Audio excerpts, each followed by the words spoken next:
Podcast Flokéo, le podcast de la start-up engagée.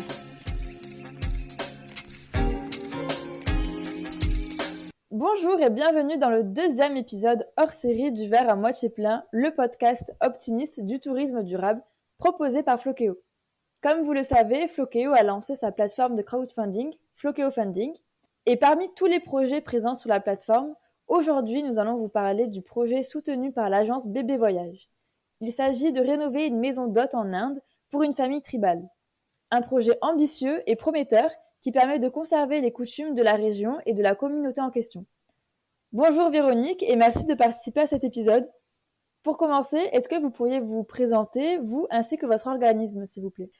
Tout d'abord, namasté, puisque le bonjour en Inde se dit namasté. Et donc, c'est Véronique, également Raghu, Narayana Swami, puisque nous sommes un couple. Nous sommes un couple qui créons des expériences. Mon mari étant indien, il m'a permis de découvrir la culture indienne et nous sommes deux férus amoureux de cette culture. Et nous sommes également épaulés par des équipes de passionnés qui soit salariés, moins du fait de Covid, mais en tout cas, nous faisons appel à des experts locaux afin de créer et de proposer un savant mélange d'expériences, de voyages. Parce que pour nous, le voyage, c'est un savant mélange d'émotions, de lieux, d'expériences. Personne ne ressent les mêmes choses au même endroit, et surtout pas en Inde. Et donc, notre passion pour ce pays nous pousse chaque jour, pour chaque client, à créer de nouvelles expérimentations, de nouveaux défis, de nouvelles découvertes, des nouveaux challenges. Et en tout cas, à chaque fois, c'est celui de concevoir une Inde expérience unique et singulière pour chacun. Donc voilà notre structure. Super, super intéressant.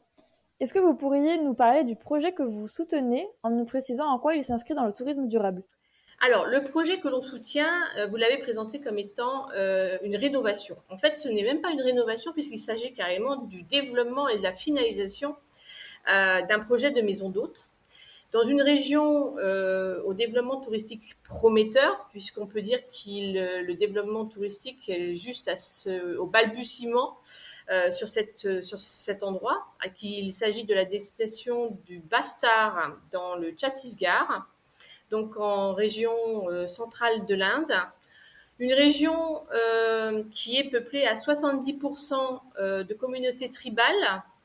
Et donc, l'objectif de cette maison d'hôtes, c'est de la préservation des us et coutumes de ces communautés tribales, de faire prendre conscience à ces communautés qu'elles ont un vrai patrimoine, qu'elles ont une vraie valeur et qu'elles peuvent en tirer un bénéfice financier et de permettre d'améliorer leurs moyens de vie.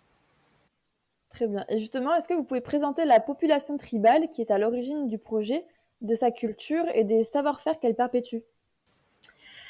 Alors, le projet tribal, le projet de cette maison en particulier est à l'initiative d'un couple dont l'épouse est tribale. Et donc, le mari ayant eu un contact avec les touristes sur les dernières années, a pensé qu'il serait plus intéressant d'ouvrir sa maison à l'accueil des touristes, sachant qu'il y a en plus une initiative du District Administration, donc c'est une administration locale, c'est, on va dire, l'équivalent de la communauté de région, par exemple, pour situer par rapport à ce qui existe en France. Et donc, sous l'impulsion d'une volonté politique de développement, il y a des budgets qui sont alloués et donc un gros coup de projecteur qui est mis sur les initiatives. Maintenant, les fonds publics ne sont pas suffisants pour permettre de développer des infrastructures qui peuvent être en adéquation avec les attentes d'une clientèle internationale. D'accord. Et de façon plus générale, quelle est la situation de ce type de population et quelles relations elle entretient avec le tourisme? Mais aussi, quelle évolution est-ce que vous avez pu percevoir? Alors, je connais cette région depuis déjà plus d'une dizaine d'années. On y a travaillé de façon intensive. Malheureusement, la situation, je dois dire, s'est dégradée en termes d'infrastructures. Et donc, il devient urgent et impératif de pouvoir donner un coup de projecteur et surtout un coup de renouveau sur les infrastructures. Quant à la situation de ces populations par rapport au tourisme, c'est très difficile et très délicat puisque finalement elles vivent de l'agriculture et donc le tourisme ne seront pour celles qui pourront être en mesure d'accéder au développement un moyen supplémentaire de se créer un revenu. Il y a de nombreuses initiatives qui existent, qui ont été mises en place avec plus ou moins de succès. Donc c'est compliqué, mais il y a une certaine attente d'une certaine partie de la population et notamment des jeunes. Ce qui est très important parce qu'à partir du moment où les jeunes ont une envie de faire, c'est un véritable moteur par rapport à cette envie de faire. Complètement. Et concernant les acteurs du tourisme, quel rôle ils ont en Inde dans la transition écologique et solidaire à l'heure actuelle?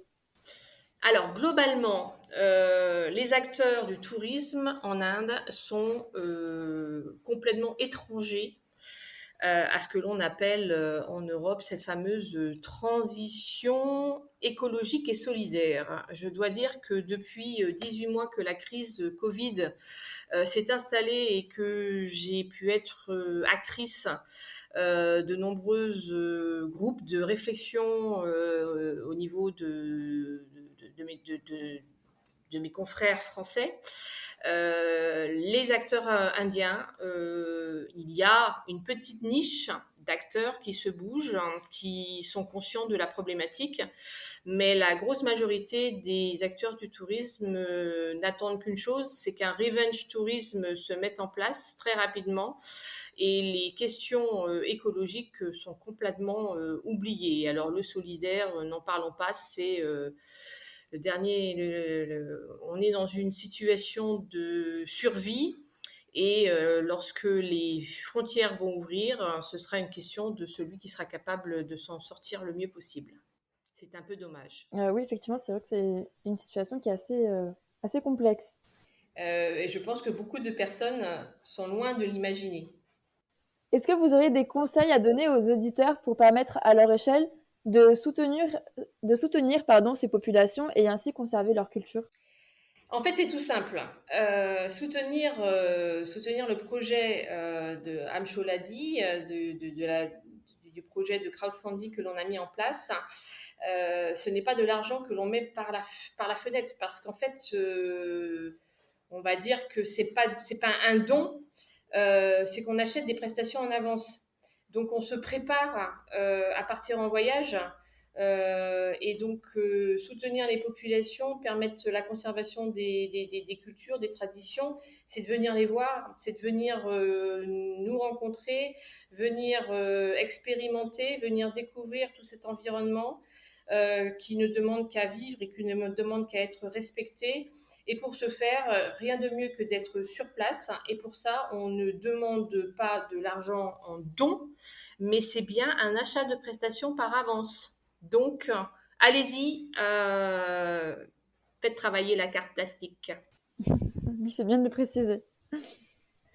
En parlant de culture, que peut s'attendre à découvrir le voyageur à la découverte de ce logement et de ses hôtes? L'étonnement, tout simplement. L'expérience, quelque chose d'inimaginable. Je ne veux pas utiliser le terme Incredible India qui a été usé, utilisé, épuisé, mais en tout cas, c'est une immersion dans un monde qui ne peut pas imaginer. Et s'il y a quelque chose à faire pour qu'il ne disparaisse pas, c'est bien de venir découvrir avec avec des partenaires qui luttent et qui travaillent pour un tourisme durable porté par Flokéo. En tout cas, vous faites un bon teasing et c'est vrai que ça donne envie de découvrir cette destination. On arrive à la fin de cet épisode. Est-ce que vous auriez autre chose à rajouter ? S'il n'y a qu'un voyage que vous devez faire, c'est celui de venir rencontrer ces populations tribales. Et merci beaucoup pour cet échange, Véronique, et cette présentation en plus qu'intéressante. Je suis sûre que ce projet va inspirer de nombreux internautes qui rêvent de voyager en Inde à la découverte des visions du monde des populations locales. Et merci également à tous nos fidèles auditeurs pour votre écoute. N'hésitez pas à faire vos retours ou à poser vos questions en commentaire. Ce projet, pour rappel, est soutenu par Bébé Voyage, une agence de voyage qui est située en Inde. Vous pouvez le retrouver sur la plateforme de financement participatif Flokéo Funding et ainsi contribuer à son développement. Pour rappel aussi, Flokéo Funding permet de soutenir des projets durables pour participer au développement de la transition écologique et solidaire. En finançant ce projet, vous pouvez obtenir des réductions sur nos ateliers culturels interactifs en ligne, les boosts, mais aussi sur des ateliers et visites inédites et en avant-première des projets de nos partenaires partout dans le monde. N'hésitez pas donc à découvrir également la fiche complète de Bébé Voyage sur le site de Flokéo dans notre annuaire des professionnels du tourisme durable. Les idées d'inspiration voyage plus qu'engagées sur le plan environnemental et sociétal n'y manquent pas. En attendant, on vous souhaite une très belle journée. On se retrouve la semaine prochaine pour un nouvel épisode. Et d'ici là, n'oubliez pas de voir le verre à moitié plein.